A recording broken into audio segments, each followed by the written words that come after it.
بسم الله الرحمن الرحيم الحمد لله رب العالمين والصلاة والسلام على رسولنا محمد وعلى آله وأصحابه أجمعين. Birnäçe doganlarymyz ýazdylar. Käbir kişiler TikTok'ta canly ýaýyn açyp din barada dawa edýärler, söwüşýärler diýärler. Bularyň käbirleriniň sesine urulypdyrlar. Şu barada nesihat etseňiz diýip haýyş edipdirler. Musulman doganlar bu edýän işler ýalňyşdyr. Isla özüne dogry akydany bilýän ähli sünnet diýsin, tawhidi öwredýän diýsin, isla özüne sopy diýsin, özüne näme diýse diýsin, bu hili dawa jenjeller, çekeleşikler ýalňyşdyr musulman doganlar. Bu kişiler öz jahillikler sebäpli täze towa gelenlere ýa-da dinden uzak insanlara ters görelli bolýarlar. Musulmanlary, dinarlary ýigrendirýärler. Dawa jedel söwüşmek bilen din öwrenilmeýe, öwredilmeýe. Ol hak munazara, hak ýolda pikir alşmak onuň ýeri aýry, onuň öz edebi, şerti, usuly ýoly bar. Ol öz edebi, şerti bilen din uğruna okan kişilerin arasında hususy meclislerde bolýar. Bularyň edýän işiniň onuň bilen hiç ile uzakdan ýakyndan baglanyşy ýok. Bir kişi peýdaly ilim öwrenen bolsa, din uğrundan okan bolsa, Kur'an we sünnetden delili bilen dogryny ýalňyşy öz edebi usuly bilen açyklap biler. Haka düşünmek nesibesinde bar bolan kişi özüne geregini alar. Emma dawa, jenjel, çekeleşik bilen dagwat bolmaýa, bu hili din öwredilmeýär musulman doganlar. Soran doganlarymyz bularyň seslerini urudypdyrlar. Biri bidgatçy Sopi, ýene biri bidgatçy Habaşit, ýene biri Ebu Hanzalany öwüp otýur. Başga biri Abdulkadir Polaty öwüp otýur. Ýene biri Alparslan Kütül diýilen kişini öwüp otýur. Garaz bulan mujur. Bu soplar barada kän gurrun edýäs. Bulan nämedige belli. Habaşitler barada bir sanakka soraw jogap goýduk. Olaryň kimlerdigini açykladyk. Ebu Hanzala diýenler tekfirji. Türkiýede hökümete kafir, tağut diýip tekfir edip ýören, juma gitmek bolmaýa, harby gulluğa gitmek bolmaýa diýip ýören bir adaşan tekfirjiň biri. Abdulkadir Polat şoňa meňzeş. Alparslan Kütül diýilýäni giýje günü hökümete söwüp halky mitinge çagyryp şeý diýip ýören bir adaşan fitne fesatçyň biri. Käbir kişiler bularyň tawhid şirk baradaky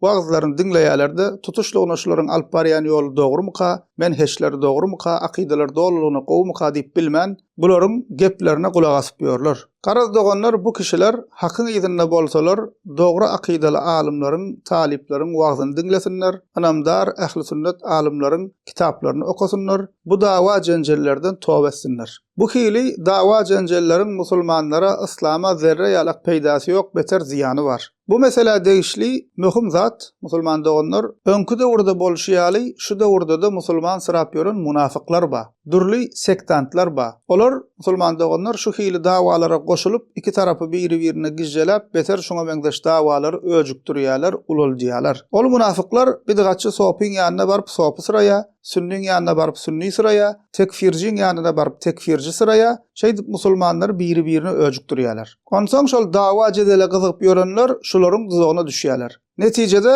düşnükli zada düşünmän biri-biri bilen düşman bolýarlar. Umumy doganlara nesihat.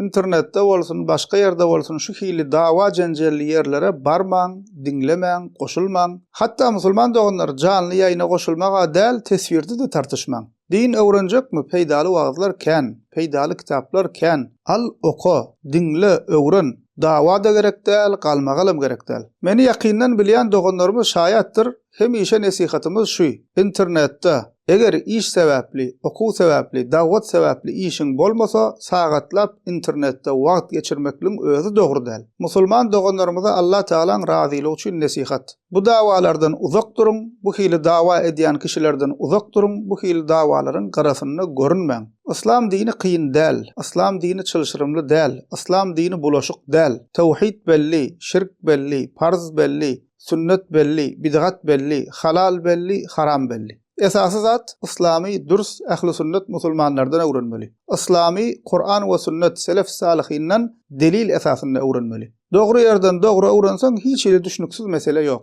Ebu Davud'da, Ahmet'te, İbn Mace'de gelen hadisinde Peygamberimiz sallallahu aleyhi ve sellem diye men ta'allemel ilme liyubahiye bihil ulema ev yumariye bihis sufaha ev yasrifa bihi vujuhan nasi ileyh adkhalahullahu cehennem. kim ilmi alimlaryň öňünde övünmek üçin öwrense, ýa-da jahiller bilen tartışmak üçin, çekeleşmek üçin ilmi öwrense, ýa-da özüne insanlaryň ünsüni çekmek üçin ilmi öwrense, Allah Teala onu cehenneme salar diýe. Allah Teala hemmemize hak ýolda sebat bersin. Azaşyp gören doganlarymyza da dogry ýola gelmek Allah Teala nesip etsin. Elhamdülillahi rabbil alamin.